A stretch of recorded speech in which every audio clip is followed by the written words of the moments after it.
Number 10.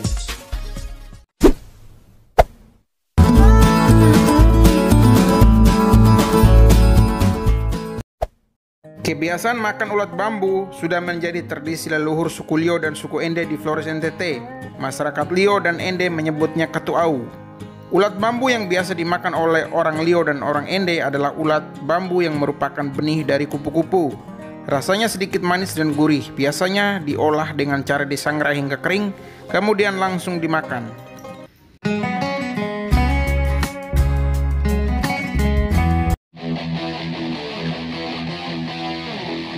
Number 9.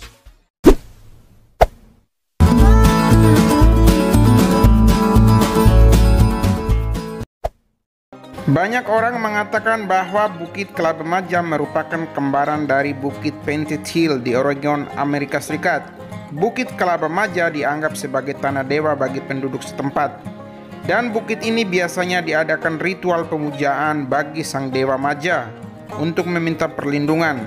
Karena dianggap keramat, maka para pengunjung dilarang untuk mengucapkan kata-kata kotor waktu berada di sana.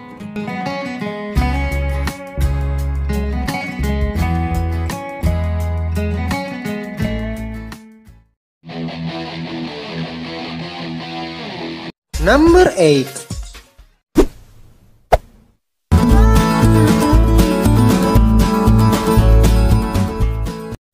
Julukan Pulau Pembunuh bagi Pulau Donara bermula dari pendapat seorang misionaris Belanda yang bernama Ernst Vater dalam bukunya yang terbit pada tahun 1932. Pada tahun 1900-an, Adonara sangat terkenal di Eropa, terutama di kalangan misionaris, bukan karena kecerdasannya tetapi karena kesadisannya. Dan hingga saat ini masih ada peninggalan kesadisan masa lampau, yaitu perang tanding. Alat yang digunakan dalam perang tanding adalah tombak, parang, dan panah.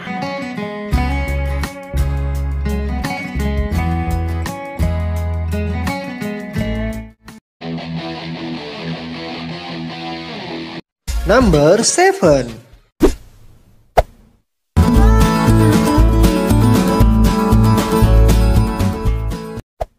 Penarikan batu kuburan merupakan warisan leluhur bagi banyak suku di NTT, namun yang paling terkenal ada di Pulau Sumba NTT. Bagi orang Sumba, rumah adat dan batu kuburan adalah sesuatu yang tidak dapat dipisahkan dalam tradisi leluhur. Batu kubur yang berukuran besar dibuat dengan tujuan untuk menghormati leluhur, sekaligus menjadi cerminan kebesaran bagi raja yang sudah meninggal. Selain itu, batu kubur juga memiliki nama masing-masing.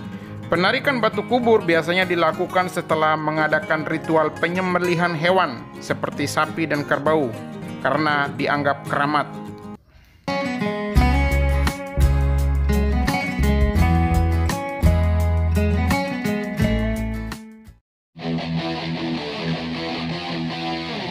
Number 6.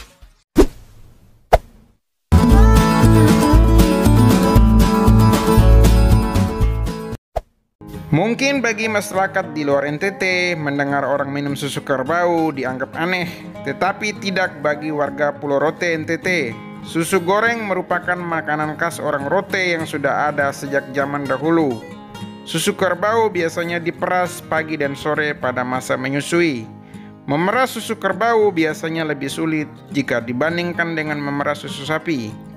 Pengolahan susu kerbau biasanya dicampur dengan kayu manis untuk menambah aroma rasa yang khas.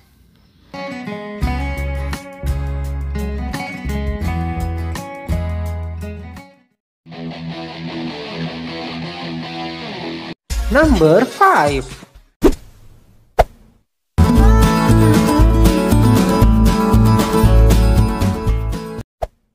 Bagi kalian yang ingin menikmati padang pasir seperti Gunung Sahara di Afrika, kalian tidak perlu jauh-jauh ke sana guys, karena NTT juga punya gurun pasir yang bernama Gurun Pasir Oetune. Gurun pasir ini sangat ajaib karena berbatasan langsung dengan pantai Oetune. Gurun Pasir Oetune terletak di Desa Obelo, Kabupaten Timur Tengah Selatan, yang beribu kota di Soe. Luas padang pasir ini mencapai 100 meter persegi.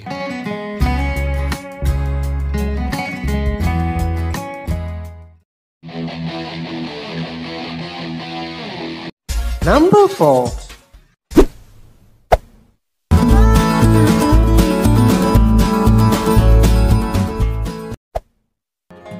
Pakaian dari kulit pohon ke masih dilestarikan hingga saat ini di Desa Kopidil, Kecamatan Kabola, Kabupaten Alor, NTT. Pakaian kulit kayu sudah dipakai oleh leluhur mereka sejak zaman dahulu. Pakaian kulit kayu biasanya digunakan juga saat acara adat dan upacara lainnya. Untuk membuat pakaian dari pohon ke, diameternya harus bisa disesuaikan dengan ukuran pakaian yang akan dibuat. Kualitas pakaian tradisional ini sangat kuat, dan jika terkena air, bisa dijemur layaknya pakaian modern saat ini.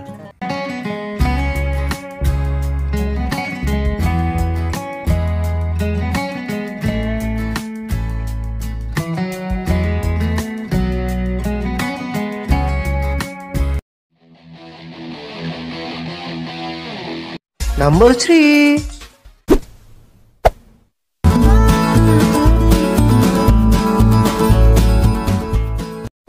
Pantai Nemrala di Rotendao adalah pantai bagi peselancar dunia yang terdapat di bagian paling selatan wilayah NKRI. Pantai Nemrala memiliki gelombang yang sangat tinggi, bisa mencapai 7 meter, karena berbatasan langsung dengan lautan lepas, yaitu Samudra Hindia. Di Pantai Nemrala sering dilakukan festival selancar tahunan yang diikuti oleh peselancar dari berbagai negara di dunia. Festival selancar Nemrala biasanya diadakan pada bulan Agustus sampai Oktober. Ombak di Pantai Nemrala merupakan surganya bagi para peselancar dunia.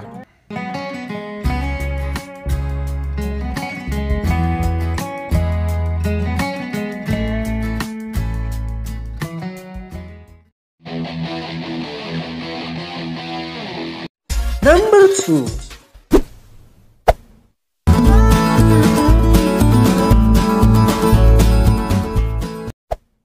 Pasola merupakan ritual perang adat suku Sumba Barat di mana kedua kelompok penunggang kuda saling berhadapan-hadapan dan kejar-mengejar sambil melempar lembing kayu ke arah lawan.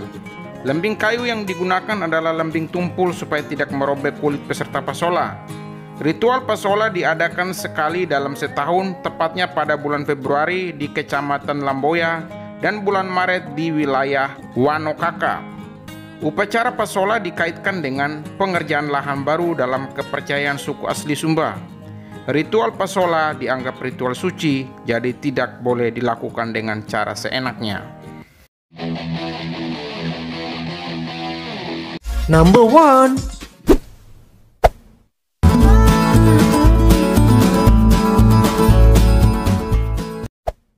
Marapu adalah sebuah kepercayaan asli suku Sumba NTT. Marapu artinya yang dipertuankan atau yang dimuliakan. Kepercayaan Marapu diakui di Indonesia pada tahun 1982. Separuh masyarakat Sumba memeluk agama Marapu. Pusat pemujaan agama Marapu adalah roh nenek moyang dan para leluhur. Pemeluk aliran kepercayaan Marapu percaya bahwa kehidupan ini hanya sementara, dan setelah kematian mereka akan masuk ke alam roh yang kekal. Dan sorga bagi pemeluk agama Marapu bernama Prai Marapu. Praktek aliran kepercayaan Marapu masih dilakukan hingga saat ini. Aliran kepercayaan Marapu dibagi menjadi dua, yakni Marapu dan Marapu Ratu. Marapu adalah arwah leluhur, sedangkan Marapu Ratu dipercaya turun dari langit dan berkedudukan sangat tinggi.